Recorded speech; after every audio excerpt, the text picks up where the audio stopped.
남편의 메모장에 저장된 제 이름은 바퀴벌레였습니다. 제 얼굴 사진 옆에 바퀴벌레라고 적혀 있더군요. 그 순간 숨이 멎는 줄 알았어요. 가슴이 철렁 내려앉고 억장이 무너진다는 게 뭔지 처음 알았습니다. 45년간 사랑한다고 말해왔던 그 사람이 저를 어떻게 생각하고 있었는지 알게 된 그날. 그날 밤 저는 눈물을 흘리며 마음속 깊이 다짐했어요. 더 이상 이 남자와 함께 살 수 없다고. 그리고 그 순간부터 진짜 제 삶이 시작됐습니다. 지금부터 제가 45년 부부 생활 동안 어떤 일을 당했는지, 그리고 어떻게 당당하게 제 인생을 되찾았는지 믿기 힘든 이야기를 들려드리겠습니다. 안녕하세요. 제 이름은 박희순, 올해 69살입니다. 지금 이 이야기를 하고 있는 곳은 충청북도 괴산군 청안면, 제가 새로 시작한 삶의 터전입니다. 하지만 불과 6개월 전까지만 해도 저는 서울 강북구의 한 아파트에서 남편 윤정수와 함께 살고 있었어요. 제 인생은 40년간 초등학교 교사로 살아왔습니다. 1학년부터 6학년까지 수많은 아이들을 가르치며 보람을 느끼고 살았죠. 아이들이 저를 선생님, 선생님 부르며 따르던 그 시절이 제 인생의 전부였어요. 2020년에 정년 퇴임한 후에도 저는 여전히 누군가에게 필요한 사람이고 싶었습니다. 그래서 남편 정수와 함께 조용하게 노후를 보내며 행복하게 살고 있다고 생각했어요. 1975년에 결혼해서 45년간 함께한 부부였거든요. 아이는 없었지만 둘이서 서로를 의지하며 살아왔다고 믿고 있었습니다. 매일 아침 6시에 일어나서 남편 아침 준비를 했습니다. 40년간 교사로 일할 때도 변함없이 해온 일이었습니다. 남편이 좋아하는 된장찌개를 끓이고 김치찌개도 끓이고 남편이 당뇨가 있어서 현미밥도 따로 지어줬습니다. 여보, 오늘도 맛있게 잘 먹었어. 고마워. 그런 말을 들을 때마다 제 마음은 따뜻해졌습니다. 아, 내가 이 사람한테 정말로 필요한 사람이구나. 내가 이 사람에게 도움이 되는구나 하는 생각에 정말 보람을 느꼈어요. 청소며 빨래며 집안일도 제가 다 맡아서 했습니다. 남편은 은퇴했지만 여전히 바쁘다고 하니까 제가 할 수 있는 일을 하는 게 당연하다고 생각했거든요. 여보, 미안해요. 내가 너무 집안일을 당신한테만 맡기는 것 같아서. 뭔 소리예요? 이런 일은 내가 하는 게 당연하지. 당신은 당신이라는 게 더 중요해요. 정말로 그렇게 생각했어요. 제가 할 수 있는 일로 남편에게 도움이 된다면 그보다 더 행복한 일이 어디 있겠어요? 그날은 평범한 화요일이었습니다. 남편이 동창회에 간 사이 저는 집안 정리를 하고 있었어요.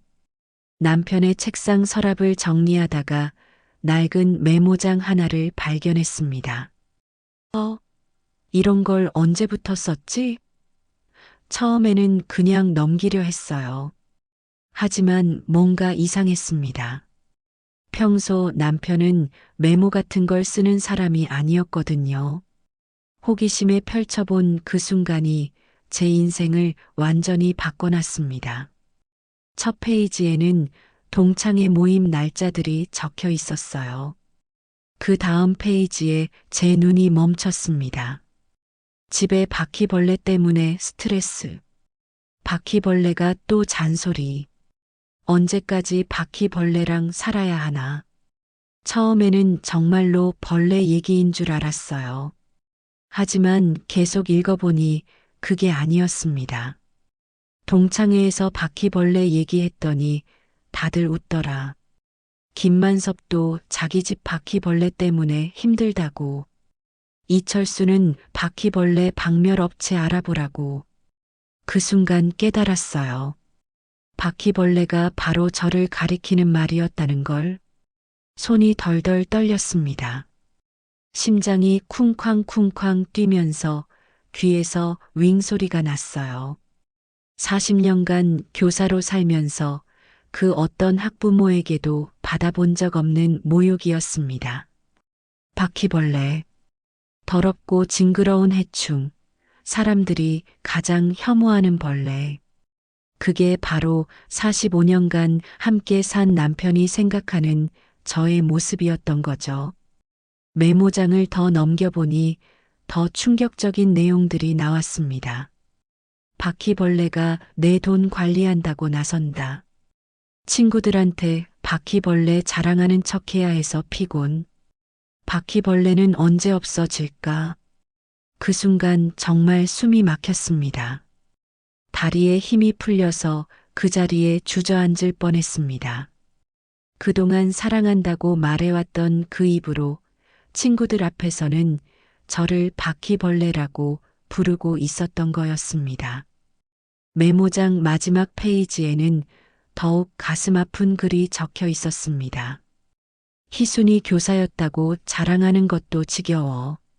바퀴벌레 주제에. 은퇴 후 집에만 있으니 더 바퀴벌레 같아졌어.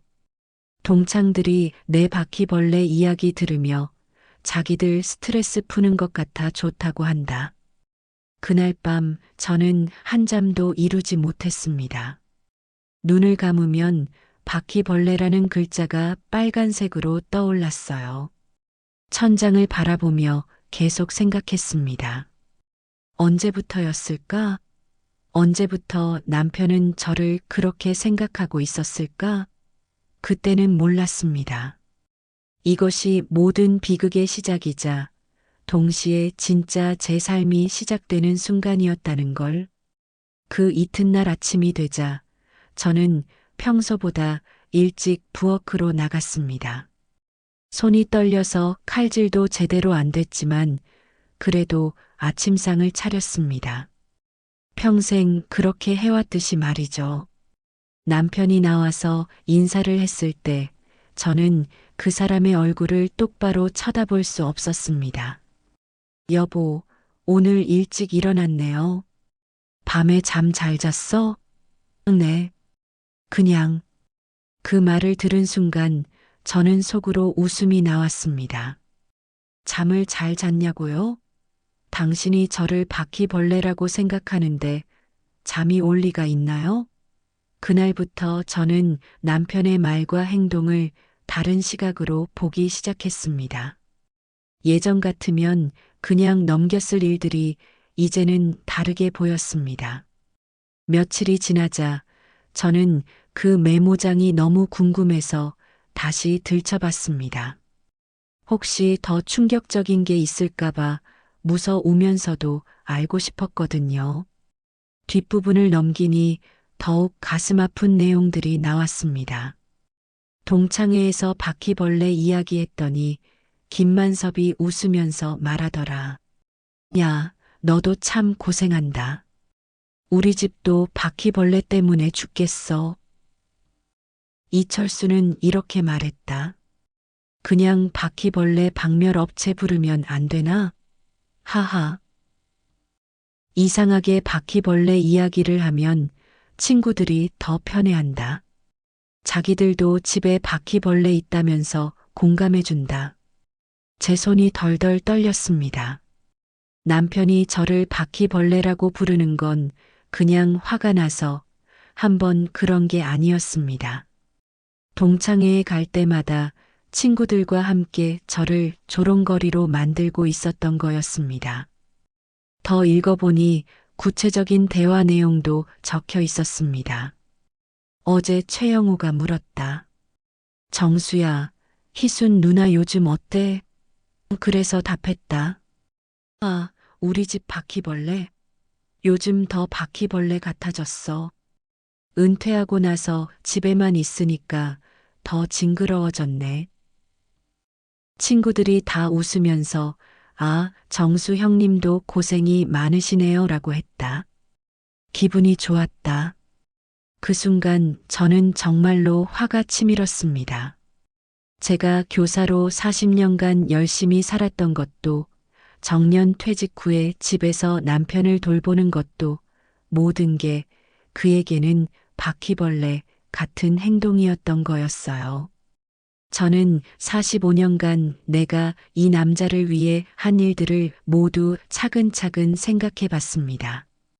그해 결혼할 때 저는 24살이었어요.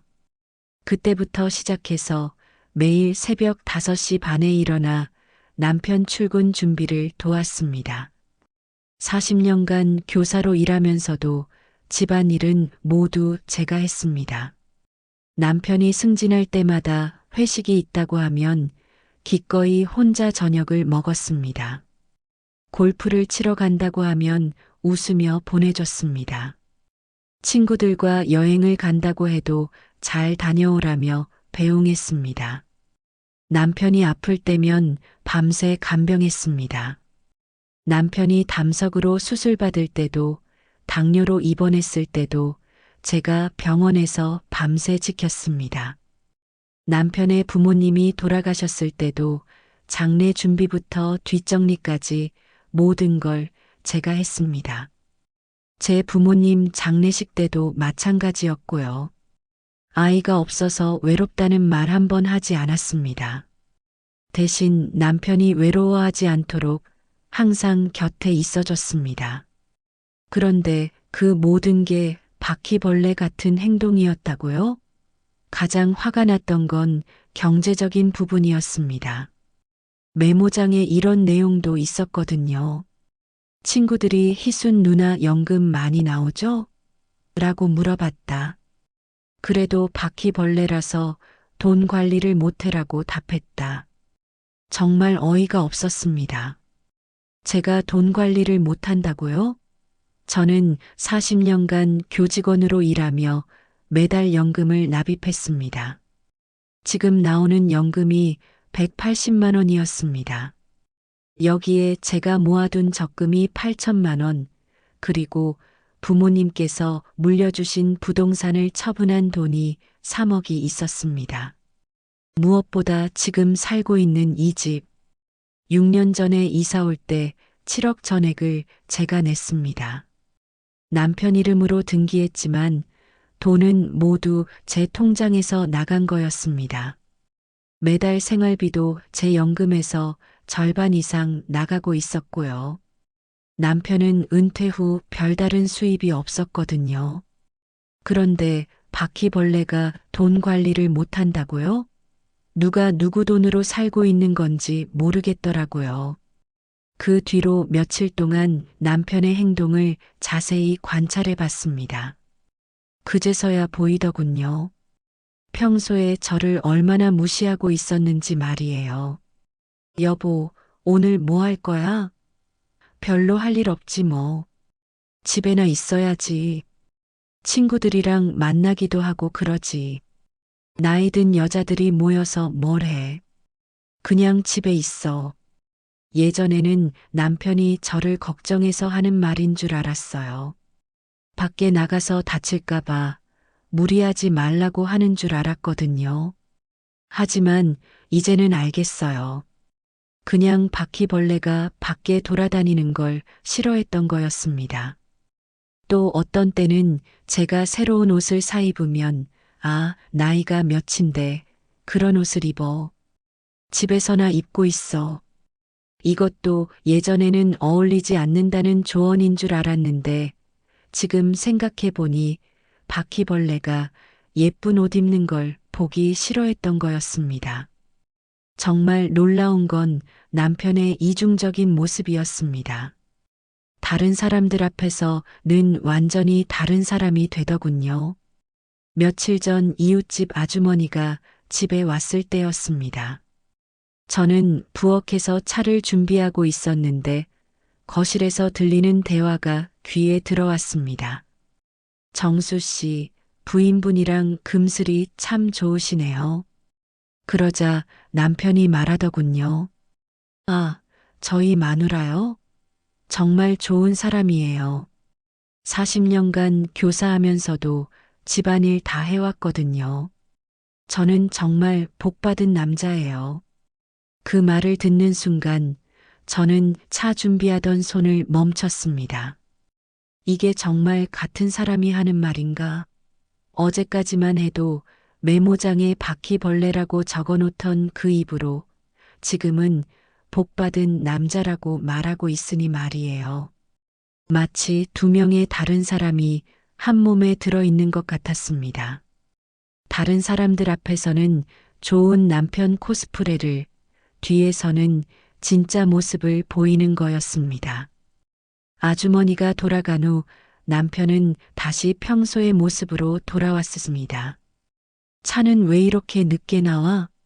손님한테 실례잖아. 그 순간 저는 깨달았어요. 남편은 정말로 두 개의 얼굴을 가지고 있었습니다. 그날 밤 저는 또다시 잠을 이루지 못했습니다. 이제는 분노를 넘어서 절망이 밀려왔습니다. 그동안 제가 믿고 살아온 모든 게 거짓이었던 거였습니다. 남편의 사랑, 고마움, 존중, 모든 게 연기였던 거였죠. 그런데 가장 무서웠던 건 이런 생각이었습니다. 정말 나는 바퀴벌레일까? 정말 나는 징그러운 존재일까?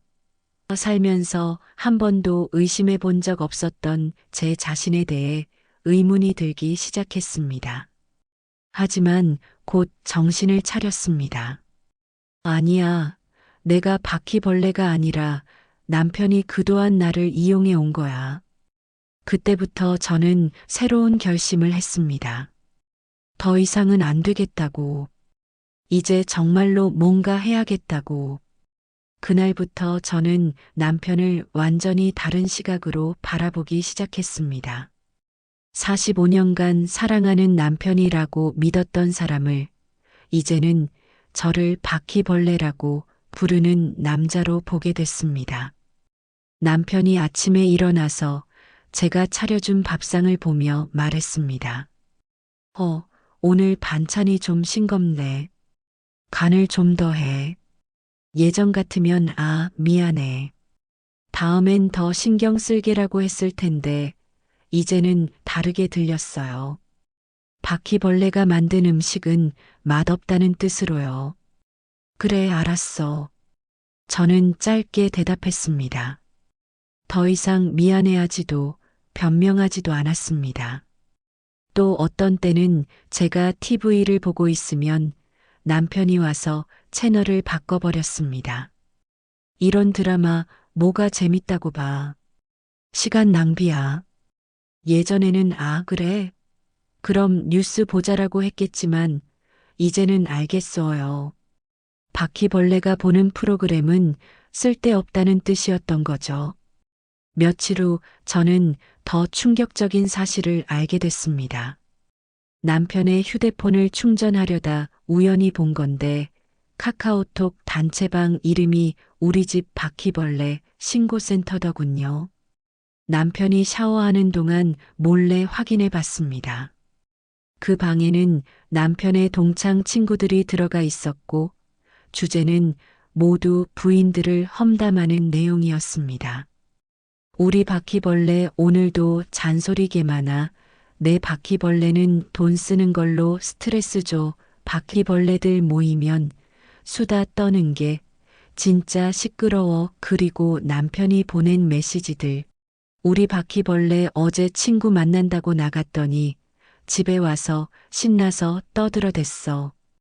귀 아파 죽겠네. 바퀴벌레가 또 건강식품 사왔어. 돈 낭비라고 몇 번을 말해도 못 알아듣네. 형들. 바퀴벌레 박멸업체 정말 없나? 하하. 그 아래로 친구들의 답장이 달려 있었어요. 정수야, 그래도 참아. 바퀴벌레도 나름 쓸모는 있잖아. 맞아. 집안일은 해주니까 우리도 다 똑같아. 바퀴벌레 없으면 누가 밥 해줘? 제 손이 덜덜 떨렸습니다. 남편이 저를 바퀴벌레라고 부르는 건 혼자만의 생각이 아니었습니다. 친구들과 함께 일상적으로, 습관적으로 아내들을 그렇게 부르고 있었던 거였죠. 그날 밤 저는 차분히 우리 가정의 경제 상황을 정리해 봤습니다. 남편이 저를 바퀴벌레라고 하지만 실제로는 누가 이 집의 경제를 책임지고 있는지 확인하고 싶었거든요. 제 교직원 연금 매달 180만 원, 제 적금 8천만 원, 부모님 유산 3억 원, 현재 살고 있는 집 7억째가 전액 지불, 남편의 수입 은퇴 후 거의 없음, 가끔 아르바이트로 30만 원에서 50만 원, 매달 나가는 생활비를 계산해 보니 거의 200만 원 정도였는데 이 중에서 150만 원 이상이 제 돈에서 나가고 있었습니다. 전기요금, 가스요금, 관리비, 식비, 의료비, 심지어 남편이 친구들과 술 마시러 다니는 돈까지 제 통장에서 나가고 있었습니다. 그런데 저는 바퀴벌레고 남편은 가장이라고요? 도대체 누가 누구를 먹여 살리고 있는 건지 어이가 없었습니다. 견딜 수 없어서 저는 교사 시절 동료였던 김영자에게 전화를 걸었습니다. 영자야, 나 좀 만날 수 있을까? 상의할 일이 있어서. 그럼 물론이지. 무슨 일인데? 목소리가 이상해. 전화로는 좀 그렇고 만나서 얘기할게.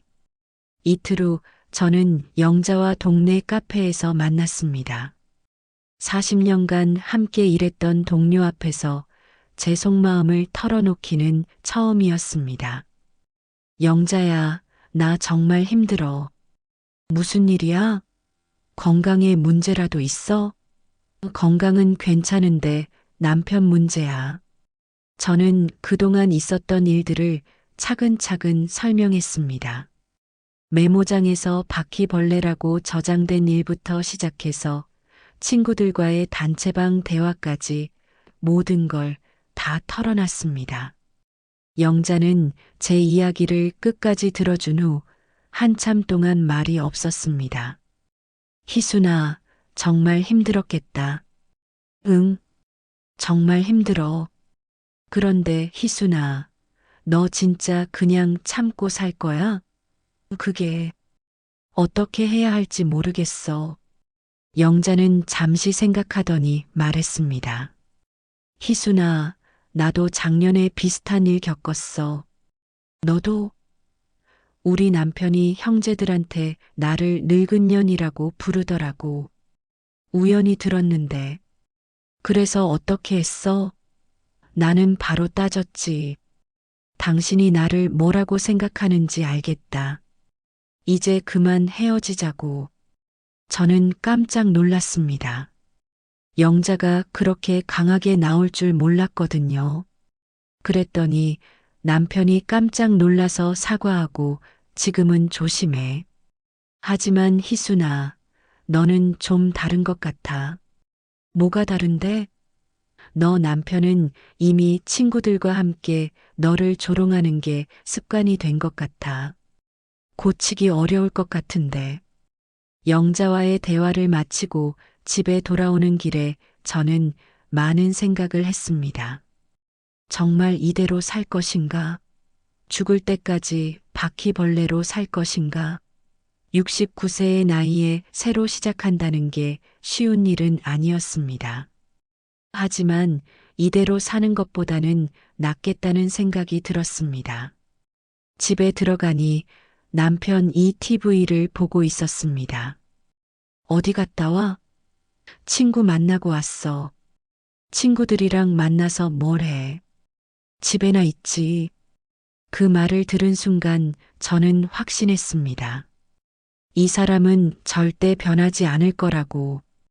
그날 밤 저는 인터넷으로 충청북도 괴산 지역 부동산 정보를 찾아봤습니다. 제가 태어나고 자란 고향이었거든요. 집값을 보니 서울의 절반도 안 되더군요. 작은 단독주택이 1억 정도면 살 수 있었습니다. 제가 가진 돈으로는 충분했습니다. 연금도 나오니까 혼자 살기에는 문제 없을 것 같았습니다. 그때부터 저는 구체적인 계획을 세우기 시작했습니다. 다음 날 아침 남편이 말했습니다. 여보, 오늘 아침도 맛있게 잘 먹었어. 예전 같으면 기뻤을 텐데, 이제는 그냥 연기처럼 들렸습니다. 그래. 저는 짧게 대답하고 설거지를 시작했습니다. 아마 이런 아침상을 차려주는 것도 얼마 남지 않았을 거라는 생각을 하면서요. 그날 오후 저는 괴산에 전화를 걸어 부동산 상담을 받았습니다. 안녕하세요. 괴산에 작은 집을 알아보고 있는데요.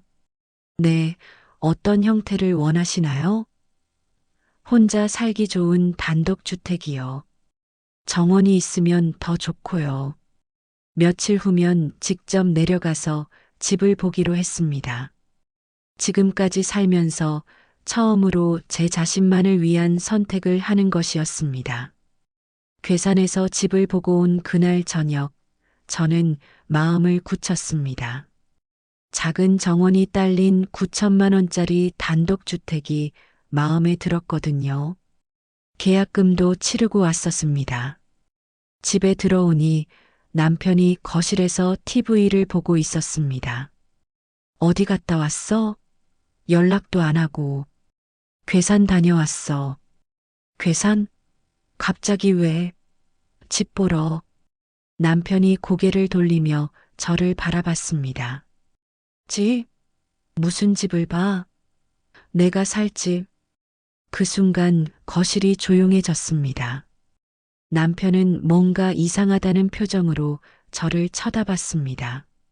무슨 소리야? 갑자기 45년간 바퀴벌레로 살았는데 이제 그만해야 할 때가 온 것 같아서 남편의 얼굴이 순간 굳어졌습니다. 저는 가방에서 그 메모장을 꺼냈습니다. 그리고 남편 앞에 펼쳐놨어요. 이게 뭔지 알아?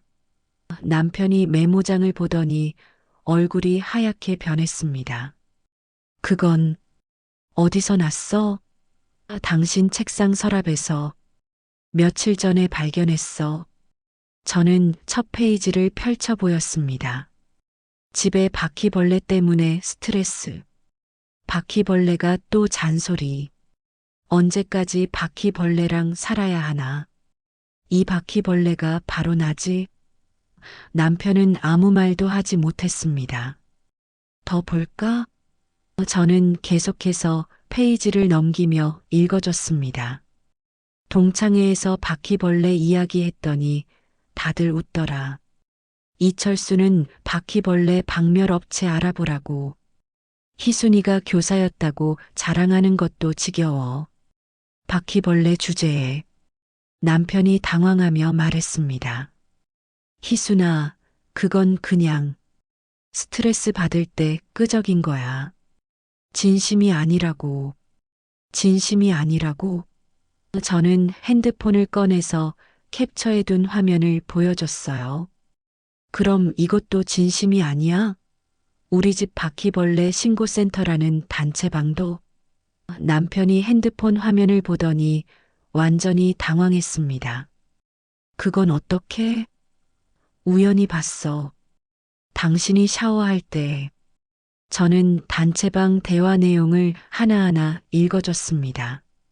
우리 바퀴벌레 어제 친구 만난다고 나갔더니 신나서 떠들어댔어. 바퀴벌레가 또 건강식품 사왔어. 형들, 바퀴벌레 박멸업체 정말 없나? 남편은 점점 작아지고 있었습니다. 희순아, 미안해. 정말 미안해. 그냥 친구들과 하는 농담이었어. 농담이라고? 저는 차가운 목소리로 말했습니다. 그럼 이것도 농담이야? 저는 가방에서 통장 사본들을 꺼냈습니다. 이 집 살 때 7억 전액을 내가 냈어. 매달 생활비 200만 원 중에서 150만 원도 내 돈이야. 당신 용돈, 술값, 친구들과 노는 돈까지 다 내 연금에서 나가. 남편이 서류들을 보더니 얼굴이 창백해졌습니다. 그런데 나는 바퀴벌레고 당신은 가장이야? 45년간 누가 누구를 먹여 살린 거야? 희순아, 내가 잘못했어. 정말 잘못했어. 이제 와서 잘못했다고? 저는 비웃으며 말했습니다.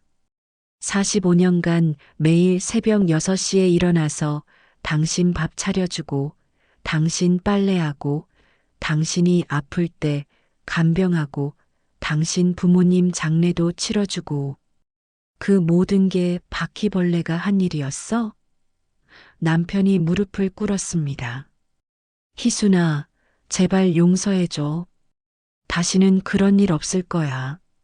내가 정말 잘못했어. 용서? 저는 차갑게 웃었습니다. 그동안 살면서 기회가 얼마나 많았는데, 매일 아침 내가 밥상 차려줄 때, 매일 밤 내가 당신을 돌봐줄 때마다 고마워할 기회가 얼마나 많았어? 나 이제 결정했어. 저는 일어서서 남편을 내려다봤습니다. 이 집은 내일 매도 계약 들어가. 8억 2천만 원의 매수자도 나왔어. 뭐라고? 남편이 깜짝 놀라 일어섰습니다. 희순아, 설마 진짜로? 충북 괴산집도 이미 계약했어. 내일 잔금 치르면 끝이야. 희순아, 그럼 나는 어떻게 해? 그건 당신이 알아서 해. 저는 냉정하게 말했습니다. 그동안 바퀴벌레 취급받으며 살았는데, 이제 바퀴벌레가 없어도 잘 살 수 있는지 한번 해봐. 남편이 울면서 매달렸습니다. 희순아, 제발. 내가 얼마나 바보였는지 알겠어. 당신이 얼마나 소중한 사람인지 이제야 깨달았어. 이제야? 저는 남편을 똑바로 바라봤습니다. 너무 늦었어. 그날 밤까지 남편은 계속 사과했습니다. 울면서 빌기도 하고 화를 내기도 하고 협박하기도 했습니다. 희순아, 당신도 나이가 몇인데 혼자 어떻게 살아? 지금 내 나이에 새로 시작할 거야. 친구들이 뭐라고 하겠어? 세상에 이런 부인이 어디 있어? 친구들, 당신이 바퀴벌레라고 부르던 그 친구들 말이야? 그 사람들 앞에서 어떻게 변명할지 궁금하네. 남편은 할 말을 잃었습니다. 새벽이 되자 저는 미리 준비해둔 캐리어를 꺼냈습니다. 며칠 전부터 조금씩 정리해둔 제 짐들이었습니다. 희순아, 정말 가는 거야? 그래. 저는 마지막으로 남편에게 말했습니다. 45년간 고마웠어. 당신 덕분에 내가 뭔지 확실히 알게 됐거든. 나는 바퀴벌레가 아니라 당당한 바퀴순이었다는 걸. 현관문을 나서면서 저는 뒤를 돌아보지 않았습니다. 남편이 뒤에서 부르는 소리가 들렸지만 멈추지 않았습니다. 희순아, 희순아. 하지만 저는 뒤돌아보지 않고 앞으로 계속 걸었습니다. 택시를 타고 괴산으로 향하는 기차역으로 갔어요. 기차표를 사면서 저는 생각했습니다. 드디어 자유다. 기차가 출발하자 저는 창밖을 바라보며 속삭였습니다. 안녕, 바퀴벌레 시절. 안녕, 바퀴순의 새로운 인생. 그날 저는 제 인생을 걸고 떠났습니다. 더 이상 바퀴벌레가 아닌 당당한 바퀴순으로 살기 위해서요. 남편에게서 온 수십 통의 전화는 모두 받지 않았습니다. 문자 메시지도 읽지 않았습니다. 40년의 바퀴벌레 인생은 그렇게 끝났습니다. 그렇게 괴산에 내려온 지 벌써 6개월이 지났습니다. 그동안 남편의 전화는 수백 통이 넘게 걸려왔습니다. 하지만 단 한 통도 받지 않았습니다. 문자는 가끔 확인했습니다. 읽기만 하고 답장은 하지 않았습니다. 희순아, 너무 미안해. 정말 잘못했어. 집도 팔리고 갈 곳이 없어. 제발 한 번만 연락해줘. 친구들한테 우리가 왜 헤어졌는지 뭐라고 말해? 하지만 그런 말들은 제가 떠나기 전에도 수없이 들었던 것들이었죠. 결국 변한 건 없었습니다. 괴산에서의 삶은 생각보다 훨씬 더 자유롭고 평화로웠습니다. 작은 정원이 딸린 집에서 혼자 사는 게 이렇게 좋을 줄 몰랐습니다. 아침에 일어나면 아무도 눈치 볼 필요 없이 제가 원하는 시간에 일어날 수 있었습니다. 새벽 6시에 억지로 일어나서 남의 밥 차릴 필요도 없고 하고 싶지 않은 집안일을 억지로 할 필요도 없었습니다. 정원에 작은 텃밭을 만들어서 상추며 고추며 방울토마토를 심었습니다. 매일 아침 물을 주고 자라는 모습을 보는 게 이렇게 즐거울 줄 몰랐습니다. 동네 사람들도 친절했습니다. 동네 경로당에서 제게 아이들 한글 교실을 해달라고 부탁하더군요. 40년간 교사로 살았던 경험을 살려서 동네 아이들을 가르치기 시작했습니다. 선생님, 오늘도 재미있는 이야기 해주세요.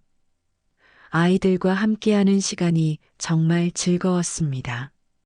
서울에서는 바퀴벌레 취급받았는데 여기서는 제 40년 경험을 인정받고 있었거든요. 무엇보다 좋은 건 더 이상 아무도 저를 바퀴벌레라고 부르지 않는다는 거예요. 여기서 저는 그냥 희순 선생님이에요. 존중받는 사람이고 필요한 사람이에요. 한 달 전쯤 동네 분에게서 우연히 남편 소식을 들었습니다. 서울에서 온 분이 아시는 분이었더라고요. 희순 씨, 혹시 강분구에 정수라는 분 아세요? 요즘 혼자 사는데 많이 힘들어 하시던데. 남편은 집이 팔린 후 작은 원룸으로 이사했다고 하더군요. 한평생 제가 해주던 모든 일들을 혼자 해야 하니까 정말 힘들어 한다고 했습니다. 친구들도 이제는 만나주지 않는다고 하더군요. 부인 험담으로 재미를 보던 친구들이 정작 그 부인이 떠나고 나니까 만날 이유가 없어진 거죠. 하지만 저는 더 이상 그런 말에 흔들리지 않았습니다. 이미 늦었거든요. 지금 저는 정말 행복해요. 69세의 나이에 새로운 인생을 시작한다는 게 두렵기도 했지만 지금은 정말 잘한 선택이었다고 확신합니다. 더 이상 새벽 6시에 억지로 일어나지 않아도 되고 누구 눈치 보며 밥상을 차릴 필요도 없습니다. 하고 싶은 말 참지 않아도 되고 제 돈 제 마음대로 쓸 수 있어요. 가장 좋은 건 뒤에서 저를 비웃거나 무시하는 사람이 없다는 거예요. 더 이상 바퀴벌레가 아니라 그냥 존중받는 바퀴순으로 살 수 있어서 매일이 행복합니다. 오늘 제 이야기를 끝까지 들어주셔서 정말 감사합니다.